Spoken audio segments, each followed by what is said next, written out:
दोस्तों welcome to my YouTube channel. और आज हम बात करेंगे 4 स्ट्रोक पेट्रोल इंजन के बारे में। जैसे नाम से भी आप पता कर सकते हो 4 स्ट्रोक पेट्रोल इंजन में 4 डिफरेंट स्टेप्स रहते हैं और जिसको हम स्ट्रोक कहते हैं। तो 4 स्ट्रोक पेट्रोल इंजन के जो फंक्शनलिटी है उसको जानने से पहले पहले हम इंजन की जो बेसिक पार्ट्स है उसको समझ लेते हैं। तो इंजन में सबसे पहला पार्ट जो रहता है उसको हम बोलेंगे ये होता है पिस्टन। इसको पिस्टन कहते हैं। पिस्टन वो होता है जो मूव करता है। और इसको बोलते हैं कनेक्टिंग रॉड और इसको बोलते हैं क्रैंकशाफ्ट। तो जब ये पिस्टन लीनियर मोशन करता है तो कनेक्टिंग रॉड उस लीनियर मोशन को, कनेक्टिंग रॉड क्रैंकशाफ्ट के थ्रू उस लीनियर मोशन को आपके रोटेशन में कन्वर्ट करता है। तो स्टार्ट करते हैं। जैसे आप इंजन जब स्टार्ट करते हैं, इंजन जब किक करते हैं तो उसमें क्या होता है कि ये जो पिस्टन है वो नीचे की तरफ आता है, इसलिए वो जो स्टेप है उसको सक्शन स्ट्रोक कहते हैं। तो जैसे आप हमारा जो ये पिस्टन है उसकी मूवमेंट नीचे की तरफ होती है तो यहाँ पे वैक्यूम क्रिएट होती है। तो उस वैक्यूम जो क्रिएट होती है, उस वैक्यूम जब क्रिएट होती है तो हमारे जो कार्बोरेटर होती है, कार्बोरेटर के थ्रू हमारे जो चार्ज बोलेंगे तो जो पेट्रोल एयर प्लस जो पेट्रोल पार्टिकल्स है वो मूव करते हैं इंजन के अंदर। तो अब जो पिस्टन की सबसे ऊपर होती है उसको बोलते हैं टॉप डेड सेंटर और जो सबसे नीचे उसकी होती है उसको बोलते हैं बॉटम डेड सेंटर। तो जो पहला स्ट्रोक सक्शन स्ट्रोक होता है उसमें पिस्टन नीचे की तरफ आता है। तो ये जो इंजन है क्रैंकशाफ्ट वो उसको रोटेशन में, इस डायरेक्शन में उसको वो लीनियर मोशन को रोटेशन में कन्वर्ट करता है और यहाँ पे वैक्यूम क्रिएट होता है। और वैक्यूम क्रिएट समय में इनलेट वाल्व, इसको बोलते हैं इनलेट वाल्व, इसको बोलते हैं एग्जॉस्ट वाल्व। तो इनलेट वाल्व के थ्रू हमारी चार्ज हमारे इंजन में एंट्री करती है। तो ये हो गई सक्शन स्ट्रोक। तो यहाँ पे चार्ज हमारी सक्शन होके इंजन के अंदर आती है।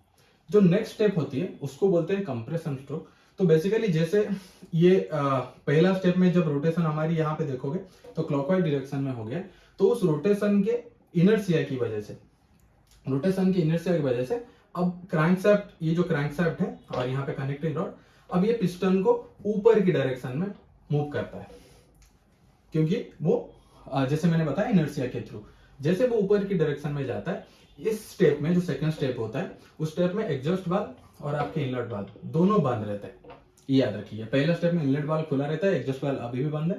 तो यहाँ पे जैसे वो चार्ज को कंप्रेस करता है तो ये इसमें वो बॉटम डेड सेंटर से आपके टॉप डेड सेंटर की तरफ मूवमेंट रहती है पिस्टन की। और जैसे ही वो टॉप डेड सेंटर को अचीव करने का होता है जस्ट थोड़ी दूर पहले यहाँ पे वो जो हमारी चार्ज रहता है उसको वो कंप्रेस करता है। क्योंकि कंप्रेस करता है तो यहाँ पे आपके टेम्परेचर और प्रेशर दोनों इंक्रीज होते हैं। तो इस स्टेप में जहां पे टेम्परेचर और प्रेशर इंक्रीज हुए हैं यहाँ पे इसको बोलते हैं हम स्पार्क प्लग। तो यहाँ पे स्पार्क प्लग इनिशिएट होता है और जहां से हमारी थर्ड स्टेप जो वर्किंग स्ट्रोक है वो स्टार्ट होती है। तो सेकेंड स्टेप में क्या होता है आपको मैं फिर से बता देता हूं। जो पहला स्टेप का इनर्शिया के थ्रू हमारी जो पिस्टन है बॉटम डेड सेंटर से टॉप डेड सेंटर की तरफ मूव करता है और जो चार्ज है, जो एयर प्लस पेट्रोल आपकी पार्टिकल्स है, उसको कंप्रेस करता है और तो उस कंप्रेशन के लिए टेम्परेचर और प्रेशर राइज करता है। और जस्ट वो टॉप डेड सेंटर को अचीव करते हुए यहाँ पे स्पार्क प्लग होती है। जैसे ही स्पार्क, अब यहाँ से हमारी थर्ड स्टेप जो वर्किंग स्टेप स्टार्ट हो गया। तो जैसे ही थर्ड स्टेप में क्या होती है, जैसे ही स्पार्क प्लग आपका स्पार्क देता है तो वो क्या करता है, यहाँ पे बर्स्ट होता है, यहाँ पे इग्निशन होती है। जैसे ही इग्निशन होती है ऑब्वियसली हमारी जो पिस्टन की मूवमेंट अभी किस डायरेक्शन में रहता है, top dead centre to bottom dead centre, फिर से नीचे की डायरेक्शन में आता है। और फिर वो क्रैंकशाफ्ट जो अभी इसको फिर एक रोटेशन देता है यहाँ पे। और यहाँ पे हमारी इनलेट वाल्व वो भी बंद रहता है, एग्जॉस्ट वाल्व बंद रहता है।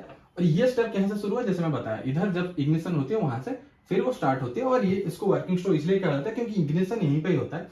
तो यहाँ पे टेम्परेचर और राइज करता है, प्रेशर और राइज करता है इस स्टेप में, क्योंकि यहाँ पे हमारी इग्निशन हुई है, बर्स्ट हुई है, बर्न हुई है, हमारी चार्ज या जो एयर और पेट्रोल की पार्टिकल बर्न हुई है। और जो लास्ट स्टेप है जो उसको एग्जॉस्ट स्ट्रोक कहेंगे, इसमें क्या होता है जैसे ही बर्न हो जाता है तो फिर फोर्थ स्टेप के स्टार्टिंग में हमारी पिस्टन कहाँ पे, बॉटम डेड सेंटर में रहती होगी। तो इसकी मूवमेंट टॉप डेड सेंटर होती है और यहाँ पे इनलेट वाल्व जो है वो बंद रहता है लेकिन एग्जॉस्ट वाल्व ओपन रहता है। तो पहला स्टेप में हमारी इनलेट वाल्व ओपन हुआ और इस स्टेप में हमारी एग्जॉस्ट वाल्व वो ओपन होता है। और जो हमारी बर्न के बाद जो उसकी मटेरियल बच जाते हैं जलने के बाद, वो एग्जॉस्ट वाल्व के थ्रू पार्टिकल बाहर निकल जाता है और वो जो मोशन होता है वो मोशन को इसी का ही इनर्शिया ट्रिगर करता है। ओके, तो ये मोशन को जो पिछले का वर्किंग स्ट्रोक है वो ट्रिगर करता है, और फिर ये स्टेप लूप है कि हमारी पहला सक्शन स्ट्रोक फिर स्टार्ट होती है।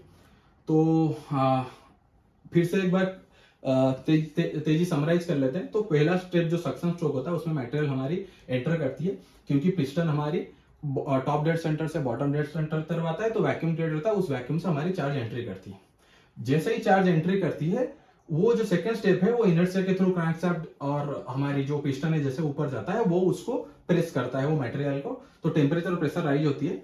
और सेकंड स्टेप के जो एंड होता है वो उस पॉइंट पे हमारी स्पार्क प्लग इग्नाइट करता है, स्पार्क देता है। उस स्पार्क से हमारी मटेरियल में बर्न होती है। उस बर्न की वजह से जो पिस्टन की मूवमेंट होती है, उस मूवमेंट से फिर जो वर्किंग स्ट्रोक होता है उससे रोटेशनल एनर्जी मिलती है, और उस रोटेशनल एनर्जी के हेल्प में जो फोर्थ स्ट्रोक होता है, जो हमारी जलने के बाद वो सारे मटेरियल को एग्जॉस्ट वाल्व के थ्रू हमारी बाहर निकल जाता है।